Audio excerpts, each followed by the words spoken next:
Welcome back to the Small Business Safari. We are going to go on an adventure today. We don't know where we're going to go, but we're going to go somewhere. And we are in the middle to be topical, which I just heard that you're not supposed to be topical because people could listen to this thing 2 years from now. But we are in the middle of the Braves playoff run in 2023. So I'm sporting my Braves shirt and I got my Tomahawk Chop bourbon that you got from the Georgia Liquor Barn. Sponsored by the Georgia Liquor Barn. So there we go. So we're going to have that front and center because right after we get done podcasting, I'm going to go listen to them whip up on the Phillies. I hate the fleas. I do too. Boy, they're obnoxious people. They're good though. They're people in Wisconsin though are really nice. I've heard that. Yes, and I can prove that because I was an asshole when I went to the Detroit Lions Green Bay game, and they stuck it out with me. I put up with you? Well, I did get a note after from Lambeau Field saying, "Would you like to see yourself on Jumbotron?" Because we caught you on security cam. I'm like, no, they didn't, but it was but they were all really cool, very welcoming, great environment.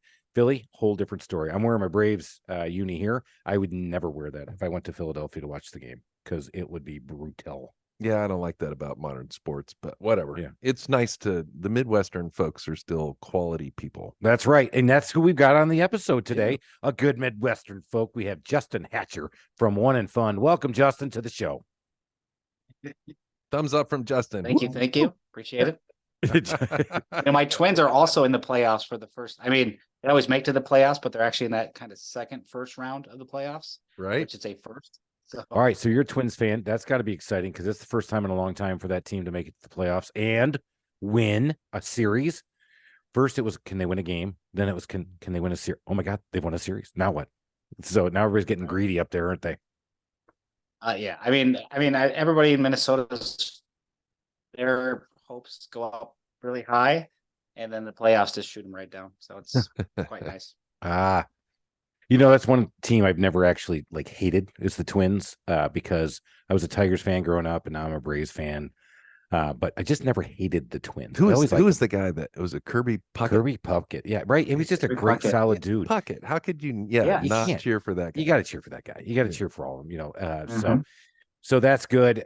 Justin, that's we could talk baseball all day long, but this podcast is about helping us get better at being a business owner, scaling up, figuring out if we got a good business plan. Let's go figure out what's going on. Justin, you've got a great story, but just give everybody a quick thumbnail on who you are, where you grew up, and what your first job out of school was. First job out of school. Let's see. So obviously I'm from Minnesota, but I now reside in Wisconsin. Let's see. My first job out of school, actually, I installed siding and windows. So I was in the field, and then shortly after working one winter in Minnesota, I was going to ask if that was just a summer job. Yeah, it turned out to be a summer job because I wanted to be a radio DJ. Oh, get out of here! I did. So I was going to go to Brown Institute, which I think is now like Brown University. It's a big broadcasting school, and I was not excited, at the time, this not to date myself, but I think I would have made like $13,000 working in Topeka, Kansas. Not that there's anything wrong with Topeka, Kansas, but I didn't want to, I was like, I'm making $15, $20 cash, siding houses. So I'm going to do that for now. Then the winter time came, and I shortly realized that was not my path to success. So the doors were closing. Yes. Oh, good pun. I like that. So we closed that door. And then that led me to selling siding and windows, which was a much better fit for me. So at that point, I sold siding and windows in the early 2000s. And I did that for several years, and I got into the mortgage business. So that's where my financing background comes into play. So I worked for several brokerages, a couple of big banks, all the way through 2011, give or take. And then my beautiful wife dragged me down to Oshkosh, Wisconsin, where I was actually working for Wells Fargo at the time, and they don't have a big footprint where I live now. So that brought me to Renewal by Andersen Windows. So then I went back to selling windows. I did that for a little while, switched to a different company, and then a guy by the name of Brian Gottlieb. I don't know if you two have ever heard of him, but He Bryan. We've had him on the yes. podcast. Our biggest I downloaded episode. If you haven't listened to that one, after you listen to this one, go listen to that one. He's my hero. He is awesome. Yeah. So He is Brian very Gottlieb, cool. is he the one who? So did he entice you to come back, or did you? How did you end up in the Brian Gottlieb sphere of influence, as it were? I think Brian chooses you. You don't choose Brian. You go to the Come mountain to me, and right? you say, "I choose you. You have been chosen," like the hat in Harry Potter. Okay. Yeah. So oddly enough, when I actually didn't want to go work at Pungerland because they were always a competitor of mine. So I'm like, You're dark inclined side, to hate them. dark side. He was the dark side, yeah. So so I could mute you. I could mute it again and flip. You'd say you want to flip him off. You're like, dude, he's the dark side. I'm not going to that guy. I've heard nothing but bad stuff. I always sell against him, and I beat his pants all the time. I kill him, right? Right. That was a little inside joke because last episode, Chris, and we've been podcasting for a couple of years now, and he muted himself to flip me off, and I'm like, why did you have to mute? I did mute it because I didn't want everybody to hear me say F off, and I didn't even say it. I just flipped him off. And he goes, did you really? So I like it. I like it. All right. So let's go back to this. So he's a competitor. Did he reach out to you and recruit you? No, he did not. So there's a posting for a finance manager. So which was it was oddly like the most perfect job description for me, which is my background in home improvement and my background in finance. So a couple of my buddies were over there. So I'm like, is it okay? Can I go work there? Like, is it what I think it is? So lo and behold, long story short, sat down with Bryan, him and I hit it off, and they ended up working there until he sold Tunderland. So a finance manager position in a home services company. Talk a little bit about what that is, because I don't think a lot of people understand exactly what that is. So what did you do? Yeah, so it was a lot. So I would negotiate with lenders, pick out the programs, what are popular programs, what are cost-effective programs to be able to offer to your customers and still make them attractive, but still not make you spend all your money on financing programs. So I actually really enjoyed that part of beating up on lenders. And then also involving training sales reps how and when to introduce financing into the sales presentation, giving them the overall knowledge, and then chasing customers for if the financing wasn't taken care of in the house, I have to chase them down to get the loan document signed or chase any stipulations if they have any, and just making sure if the customer questions, if they don't understand their financing, explain that. So it was quite a few things. So that's why I'm excited to have you on the podcast. I think a lot of people, and I just left a conference where they talked about it. At a certain price point, you got 90% cash buyers. And so that is for me in the handyman business. 90% of my people are cash buyers, $10,000 and less. They got the cash sitting there. They don't have to bother with it. But as soon as you start getting up in those higher range items, siding, windows, doors, all of that, financing starts to become more prevalent. And I think a lot of us don't understand how financing can help us. So where's that number? So that's the question I'm going to ask Justin. Where do you think the number is? So I ask you and you ask all the questions now? Because I'm going to ask Justin. That's fair. Yeah. You know what? I'm going to allow you to ask Justin a question. Justin, go ahead. Yeah, thank you. Hey, right. Justin, where is Justin, that? Alan has a question for you. All right. Hey, go, Alan. Where's the number where financing makes sense? Or, but like Chris, you said 90% are cash buyers. At 10,000 and less. Right. But you weren't offering financing. I have financing. Well, I'm about to offer financing. Yes, you are. With somebody who might be on the phone on the podcast with us. You know a guy. I do know a guy. Yes. So for me in the handyman world, it has been hard to offer financing. And usually when people say I can't afford it and I'd like to see financing, it's probably a low probability that I can actually get them financed. I did have a finance company I worked with, but very loosely in the past. So I'm looking forward to using it more. So 10,000 and less, 90% cash buyers. Okay. So what's the number above? I mean, at what number do people start, like 50-50 or 75-25? So that's a great question. And it's really, there's not a direct answer. So, Alan, that's a great question. Yeah, Let me rephrase that. Alan, thank that's a you, great Justin. question. Justin's my favorite now. Damn it. He saw right through you. You did Trying too. to pour my I question. did too. I was trying to grab. All right. Oh my So God. what is it? So, the industry standard, I'm going to start with not answering the question, but answering the question. So, industry standard for financing, they tell you should be around 60 to 70% of your overall jobs financed, right? Now, most, so at the average ticket that at Tundraland, for 1 day bath, is like 13, 14,000, right? Give or take. Might be a little bit more now.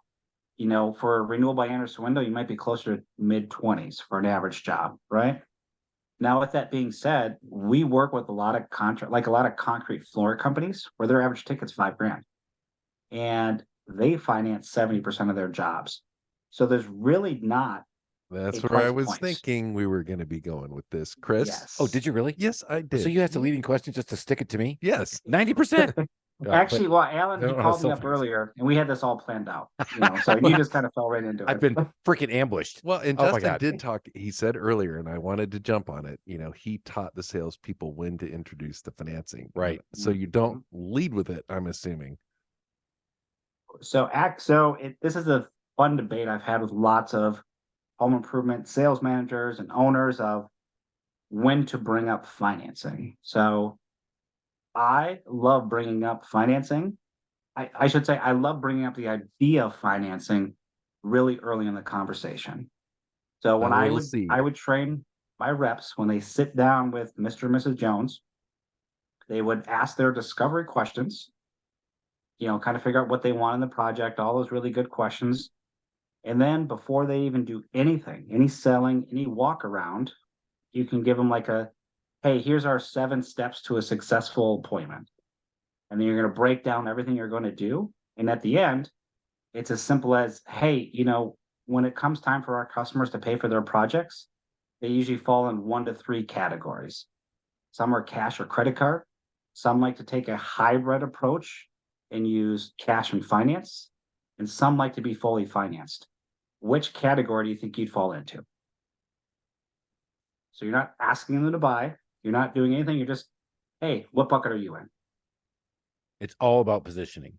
And that's why Justin's on and talking about this. It's all about positioning early, because usually it goes like this.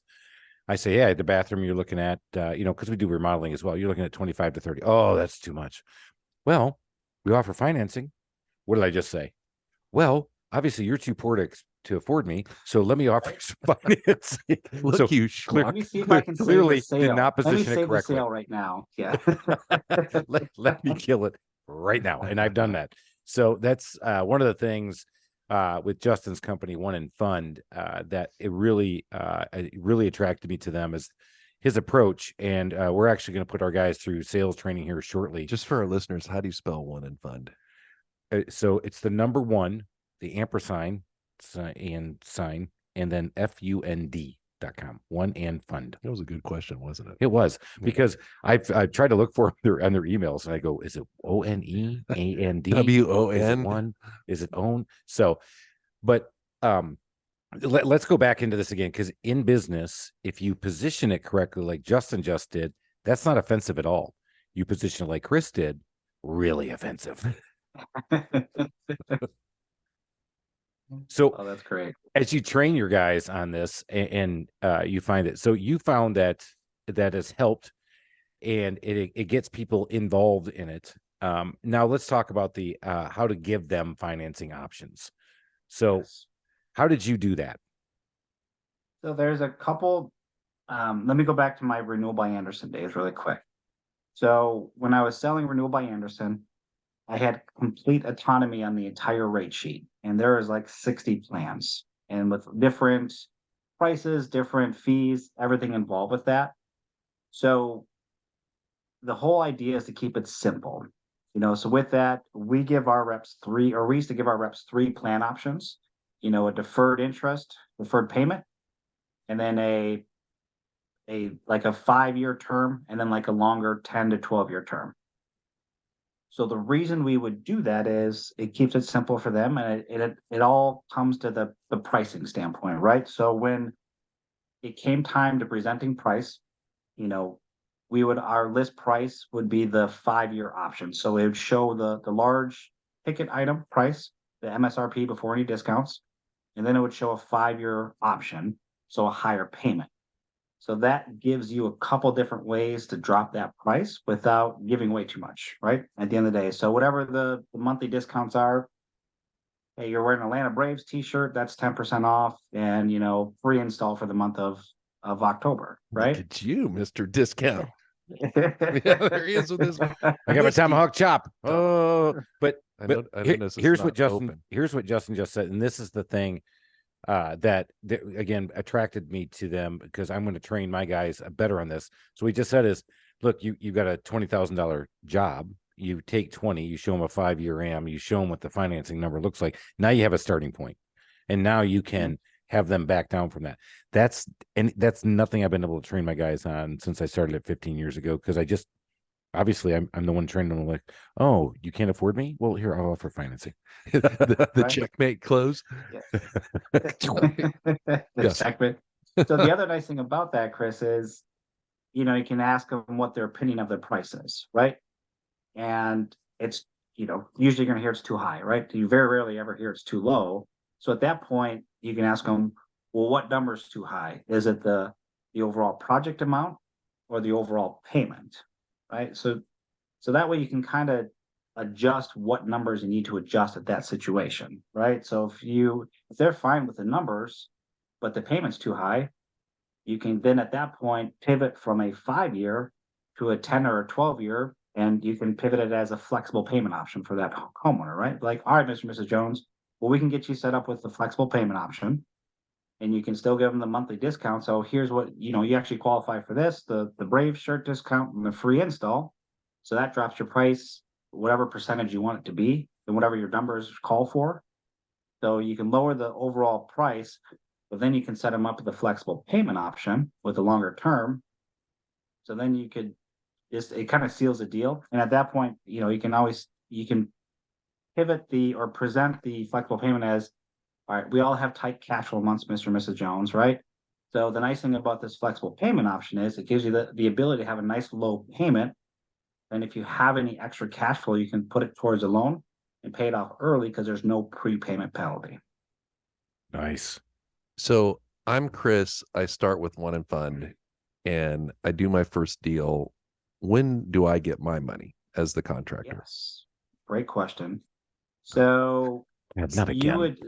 That's a layup question. Anyway, no, and I'm going somewhere. All right, go ahead. And so when do we get? We actually work with several lenders. So we are not the lender, to be transparent. I don't think we even got that far yet. But so we are not the lender, but we work with several lenders on our platform. But all of our lenders pay you. So most of those lenders will have what's called stage funding, where you can get up to 50% of that overall project paid to you prior to even doing any work on that project. So the lender is actually servicing the loan. Correct. So the contractor doesn't have to get involved in collection anymore. Correct. Which is huge. Ding, ding, ding, ding. All right, hang on. Yeah. You made some points, but let's go back to it. So you get 50 up and you get 50 in the back, yeah? Made some points. I just don't. So 50 in the back, that comes from a customer saying, I approve this to be funded, yeah? Once again, it's the lender dependent in that scenario. Most of them, so with our platform, we usually take most of those verifications for you. So you would just collect funds, and then you would get paid within 24 hours. And that's why I'm moving. Now, if there because is a right now the one I'm with, where... I have to have all kinds of signatures, sign offs, and proof. And I'm like, yes. And they're like, and you can only draw twice. And I was like, okay, well, on a longer term, kitchen remodel, I could be there for 2 months. Well, and I would assume that there's those customers that drive you crazy, that they're always slow paying you, or they're dragging out at the end and they're holding it over you. They can't do it anymore. No, I know this part. That's the beauty of this. So that's the beauty of this. So with me, that's the beauty of this One&Fund, not the one that I'm on, because the one I'm trying to steal my thunder. Hey, I'm stealing. Because I watched it. Here's what happened. I went with I'll call them. It's Green Sky, and they're horrible. They're not so much for their sponsorship. Yeah, they're gone. Long gone. Because if the customer doesn't get the signature, they don't release the funds. And so I've got to get the customer to say, yeah, these guys completed the project. but the customer says, "Oh, good, I've got something over on them." Right. No, I have one piece of shoe molding you guys didn't put in on the back side of my bathroom, and you got to put that in, or I'm not letting you get to all the money. Why aren't you putting in the shoe molding? Well, because I'm trying to cheap them out. I mean, I'm trying to cut corners. That's what I do. I'm a cheat ass contractor. I mean, that's what I do. I mean, no scruples here. I have none. I have zero. So no what's morals. your vetting process like? That's gonna, Justin. So ours is probably a little bit easier than the lenders, but we have a certain,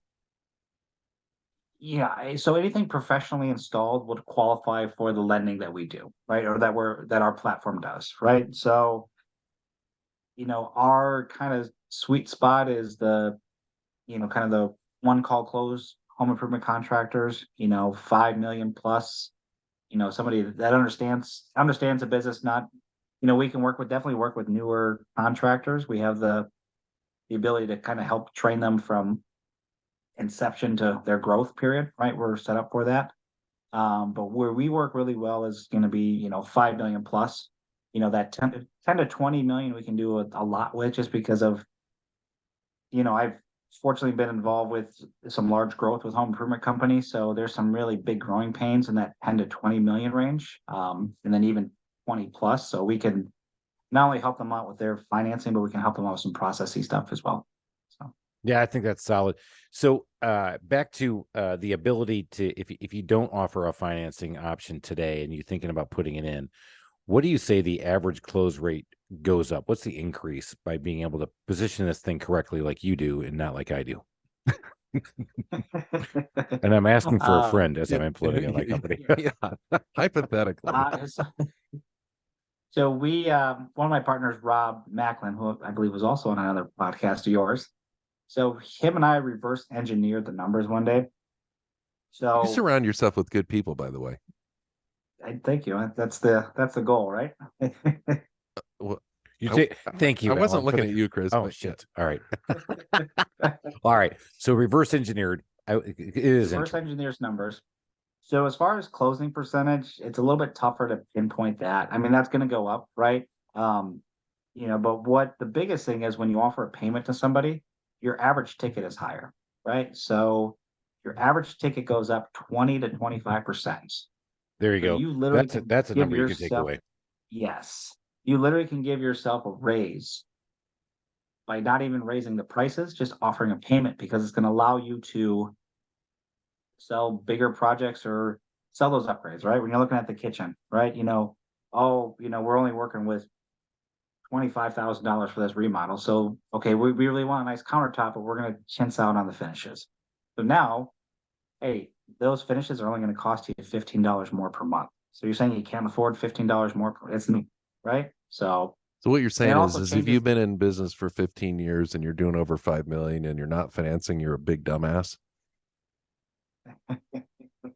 I mean, yes, sure, you are. So there's no other way to put it. That's awesome. Like, I've not been called a dumbass tangentially ever before. I usually get called a dumbass right to my face, but thank you, Alan. The answer is, everybody, yes. Yes. I have had a relationship in financing, and it didn't work, and I did not sell it correctly. And after I listened to these guys, didn't you used to be a banker? And I used to be a banker. I know it's even worse. I know. I'm not letting you out on this one. No, I know. You can keep beating me over the head with it. So when I found these guys, here's what I liked, because with the Green Sky, and of course the way I position it, what I found is with their instant approval process is it really was instant unapproval. And so it'd be so quick, bang, and there was nothing. And it would be a total. So you're offering financing that you can't actually offer. Right. Yeah. The instant funding was so bad that I had customers go, "Oh, screw it, I'm just going to do payments. I mean, I'm just going to pay cash." Mm-hmm. So, or you know what? I'm so ticked. It was a heart doctor. I literally had to get on the phone with a heart doctor, and he gets on the phone with me and he says, "Chris, I have the money." I said, and I never met him. I wasn't the guy doing the sale. I said, "I understand." He goes, "I don't know what's wrong with your financing company." I said, I did. I said, "I used to be a banker, and I don't know either." I said, "I know they look at certain parameters and it's a quick approval. I'm sure if you walked into a bank, you'd probably be fine." He goes, "I just want you to know I can afford this." I said, I know you can." He goes, "All right, well, we're going to go forward and I'm just going to pay cash." I said, "Okay, thank you for your business." Like, that's how the call ended. And it actually turned out to be a great job. So going back to what you guys have is you have multiple relationships. So if a company, like you said, 5 million and above is a good sweet spot, which I am. And that's why I liked it. So in your approval process, what is the percentage of approvals versus I know disapproval, or what's what we're looking for?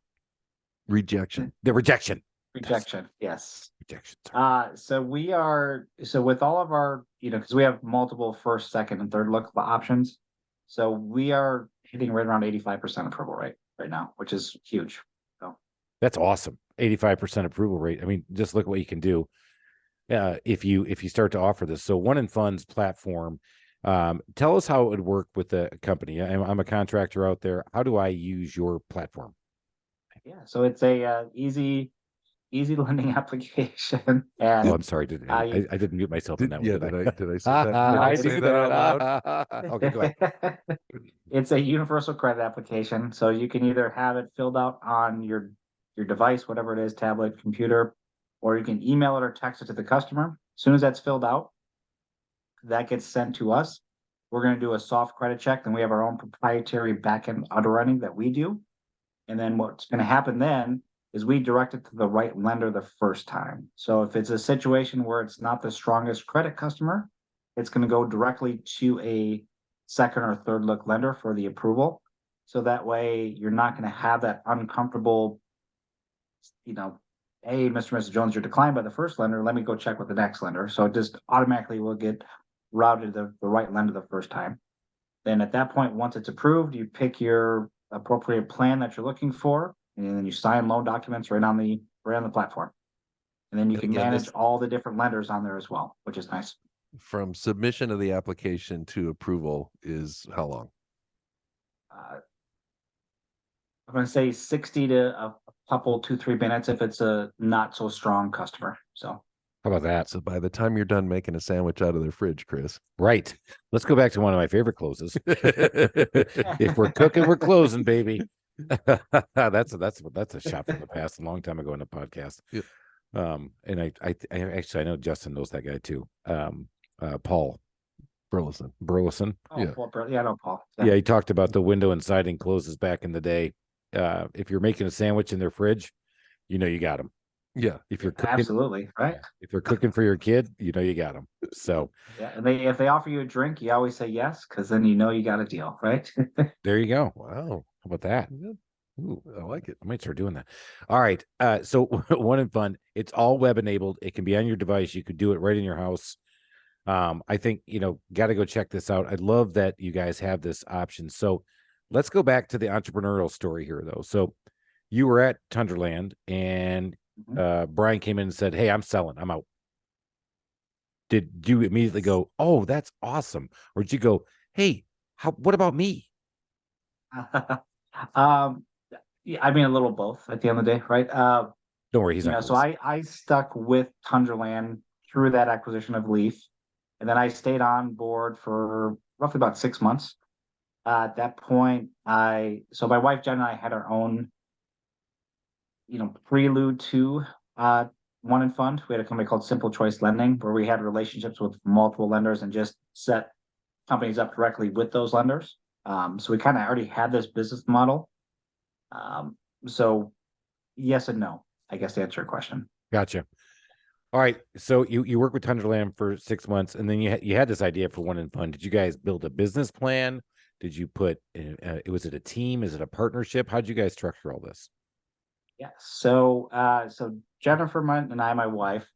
So I actually reached out to Bryan, and I said, "Hey, I got this idea," because we wanted our own platform, right? So there was a company that we were gonna build a platform, or like white label their lending platform and just have it be our own.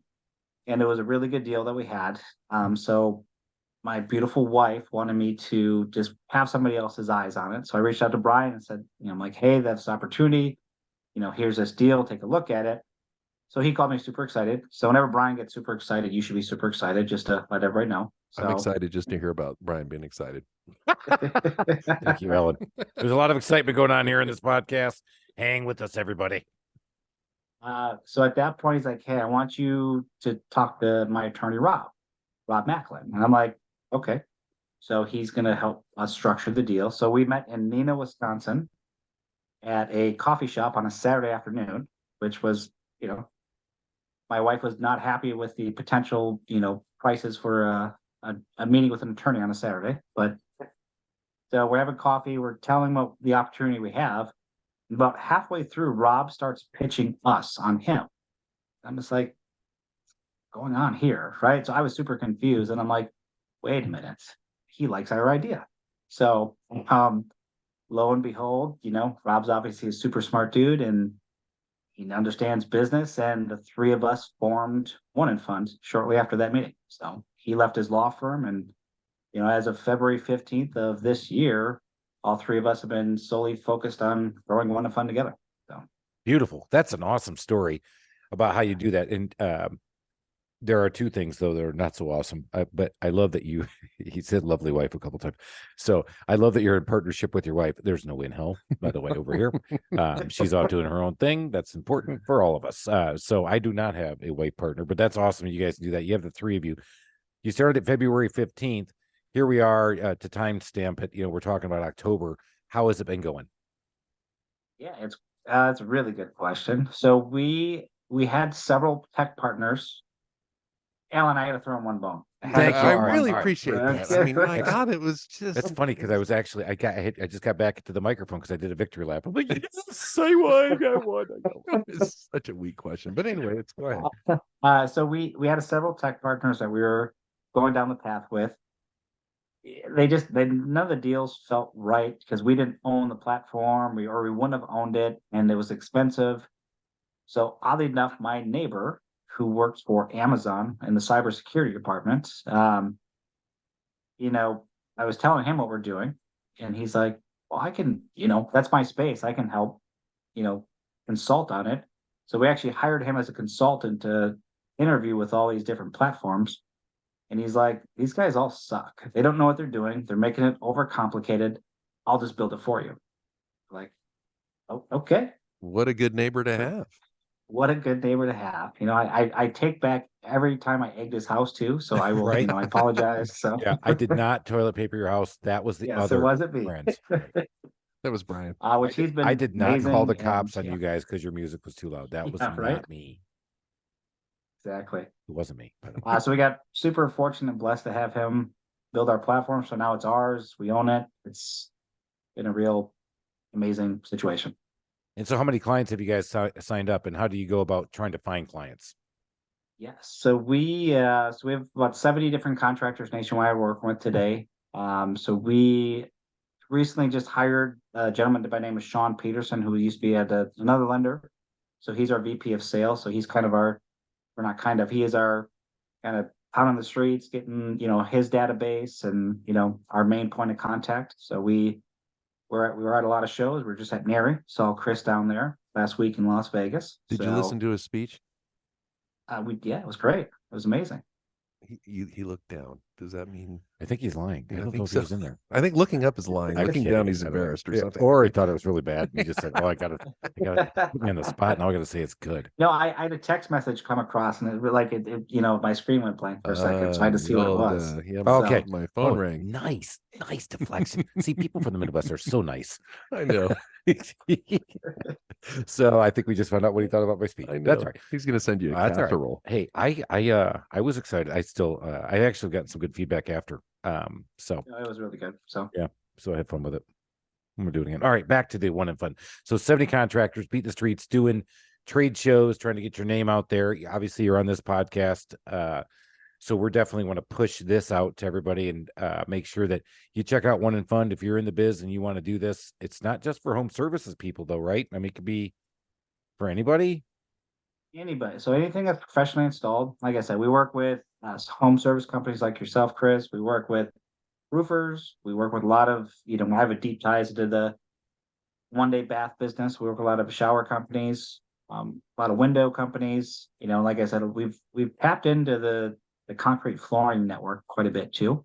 So that's an interesting, lot of opportunity there. We also I'll give a plug to one of our main, partners, which is Engage. So we're actually Engage's premier financing partner, which they've never done that before, which is super cool that they we're super honored to be chosen for that. So if you are an engaged user, we actually have customized slides that you can put right into your presentation and have us basically do the financing conversation for you, which is awesome. So when you sign up a contractor like Chris, do you actually offer training?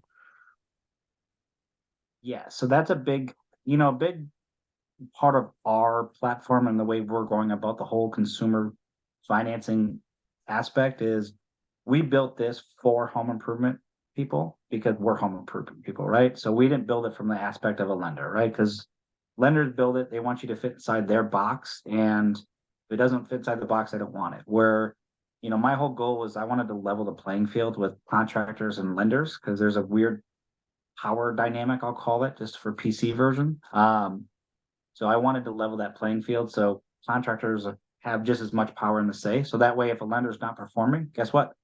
They're off the platform and there's a new lender that's going to fulfill what you need at that point. Yeah. And it won't change the process. So yeah, it definitely is user-friendly, easy to use. The training part is big, especially if you're a company that has not tried to do it. So we're leveraging that and the training options that they have as well. So I'm looking forward, especially again, time stamping this. We're looking at 23. We're in fourth quarter 23, going into 24. And that conference we just talked about in area, I listened to two economists on the second day, which was really interesting. And their outlook right now is that it's going to be down. Nationwide. What do they know? They don't know anything. And don't worry, we're in Atlanta. We're going to rock it. It's a big sales pitch. That's an easy thing to predict. That's an easy thing to predict. Yeah, well, in fact, one of them even said that don't look at my old predictions because I can show you where I'm wrong. I can show you where Janet Yellen's been wrong. I can show you what Ruben's been wrong. It was funny. But the point is, people are going to start checking up on their wallets. And I've always found that in an election year, especially, people start to check up going, well, you know what? I can't do it now. But if you offer financing, you can say, well, look, you're spreading your risk out over a number of years, and you're giving yourself the opportunity to improve your home and have a home that you enjoy and pay over time. So there's a lot of benefits to having and offering this financing option. So I'm thrilled to have met these guys. Looking forward to seeing how we can implement it and get some wins out of this as well. That'll be a fun thing to follow. It will be. I'll make sure I keep you guys up to date on that. Yeah. So Justin, this has been amazing. I love the story. You guys are just getting started. This is one of those things where, and Alan has talked about this before in a number of podcasts, you were in the home improvement industry, you were there, and then yet you found another way to start another business in that same. So we are looking for people, if you're listening to this and you are still hung with us, we're looking for people who are in the same space, who started another business in that same space, using a different tact or different angle. So Justin, kudos to you. And that's why another reason I wanted to have you on, because you're able to think of another idea and think out of the box, if you will, to create a box, as it were. I like that. That's good. Yourself into the corner of that box. Okay. All right. So we're back to it. But this has been a blast. So Justin, if you could get everybody the details, how do we find you guys at One&Fund? Yeah. So you can you can email us at info@1andfund.com, or just go to our website, So I did it both ways. You can either put the number 1andfund.com, or you can spell it out ONE1andfund.com. Nice. So there you go. We'll find it all the way around. All right. This has been amazing. Thank you for coming along the journey with us. And you guys have stuck with us. We got to go to our famous 4 questions. What is a book you would recommend to our audience of would-be entrepreneurs or small business owners looking to scale? I would say for new entrepreneurs starting, I would say The Art of War is my favorite book, just to kind of give you that fighting, just to give you that really good. I love The Art of War, right? One. So I got the art. It's Art of War, Sun Tzu, right? And The Art of War by Business. So I could understand what Sun Tzu was saying.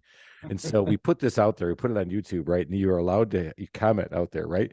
And some guy goes, "Why would you listen to this podcast when they talk about dismemberment and death of people?" Because I brought up the Art of War book before. I was like, You are awesome. Sounds like an AI troll. Oh, I love that, though. Yeah. That was awesome. So it's a great book. Thank you. That's a good one. All right. And a book for a scaling entrepreneur. Book for a scaling entrepreneur. Yeah, because he said he was thinking that way. I was thinking I'm going to go with it. Yes, Right. I actually was. So I great question, Chris. So Yes, Alan, we're 2 for 2, baby. No, it's not 2 and 2. What? Who's counting? I would say How the Mighty Fall is an How the amazing Mighty book. Fall. By Yes. Chris Lalamia. Actually, how do the people who think they were mighty fall? The guys who think they were a big deal fell, and nobody even knew it because he was just a tempest in a teacup. All right, those are 2 great books. We'll get those in the show notes for everybody, so you can check it out again. All right, next question. Give us a. Oops, I just thought. No, we're on question B, Chris. B. I'm on B. What's the favorite feature of your home? So that's an easy one. So we just poured we just purchased a swim spa, and we poured a big patio in our backyard. So our backyard that we get to use 2 months out of the year in Wisconsin. So All right, is a swim spa. Nice. What is a swim spa? Yeah, it's going to ask. Is that a small pool? So it's a 17-foot hot tub that has seats in there, but it has like the Michael Phelps swim jets.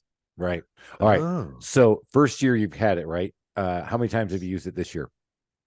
A lot. So our 6-year-old loves it. She she wants to go in like every day. But we handful of times a week. We use it quite a bit. Nice. Yeah. First year we had the pool. I mean, couldn't stay away from it. And lately it's been I go out there and just sit next to it. I don't even go in it.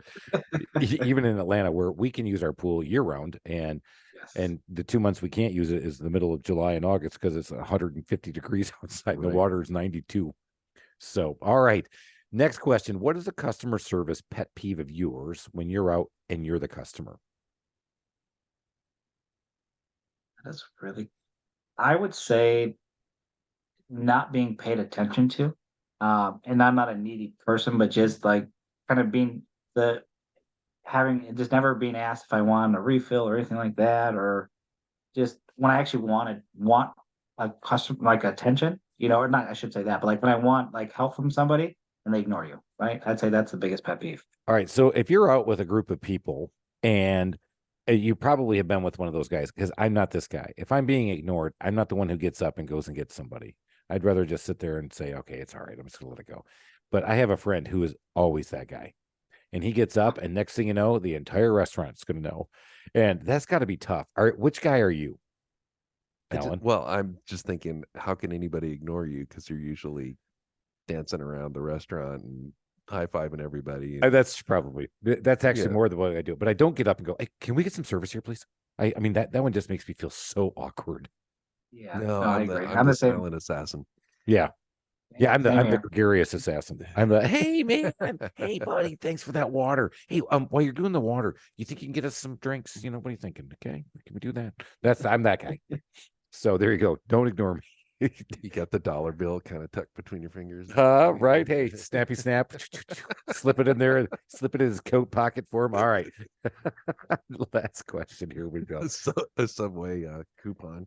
Subway. Hey, I clipped this out of yesterday's paper, buddy. You want a mattress? Here you go. There's a sale on mattresses. Here, go check this out. All right. So now we figured out how Chris tips. All right. So we're in the home improvement industry, and you've proven that you've worked in it and actually been pretty handsy. What is a DIY nightmare story? DIY. Well, I would say, in our basement, I just put in new vinyl flooring for Chris. We were hosting Christmas that year, so I finished the flooring, did all the walls in the basement. I get a panic call from my beautiful wife saying, our basement just flooded. So literally 2 weeks after it was done. And so I had to rip out that. I mean, it was I guess the silver lining, the dumpster was still there. So at least I could remove all the wet floor and have to go install new floor. That's what I tell some of my guys in our system when you're writing quotes, and sometimes you forget to hit save, and you lose like an entire 30 minutes worth of work. Oh, geez. Yeah, we've all done that, right? Yeah. Everybody's been there. I said, here's the good news. And Justin, good news is you probably put that floor down a lot quicker the second time. I was going to ask if you put the same color down. Yeah. You're like, yeah. Oh, man. Justin, this has been awesome. Guys, if you haven't learned anything, ladies, if you didn't pick something up here, number one, if your husband's not saying beautiful wife about you, you might want to go hit him over the head because he's really cool. Or his Find wife yourself a man from Oshkosh. Right. Well, he's not There from you go. Oshkosh. He's from Minnesota. He lives in Oshkosh. Minnesota. He does now. Yeah, he's from Minnesota. I can say it. Oh, jeez. Come on, yeah. I can say the whole thing. I'm out the boat. I was one weekend at Lamb. Suddenly you're a king's head. That was 4 years in school. That's where I got it. All right. That's been great, everybody. Keep that momentum up. Keep that energy up. Keep going, attacking the day. Let's go make it a great day. We're out of here. Cheers, everybody. All right. See you guys.